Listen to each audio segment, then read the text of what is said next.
kwa sababu muumba wako ni mume wako, Bwana wa majeshi ndilo jina lake, na Mtakatifu wa Israeli ndiye mkombozi wako. Yeye ataitwa Mungu wa dunia yote. Maana Bwana amekuita kama mke aliyeacha kufundishwa rohoni, kama mke wa ujana atupwapo, asema Mungu wako.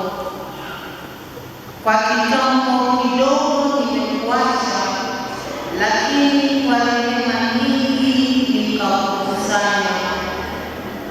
Kwa ghadhabu ifurikayo naliuficha uso wangu dakika moja, lakini kwa fadhili za milele nitakurehemu, asema Bwana mkombozi wako.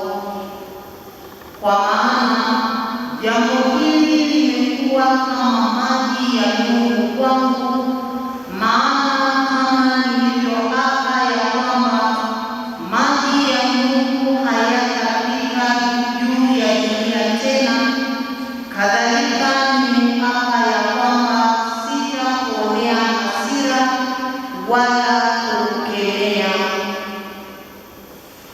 Maana milima itaondoka na vilima vitaondolewa, bali wema wangu hautaondoka kwako, wala agano langu la amani halitaondolewa, asema Bwana akurehemuye.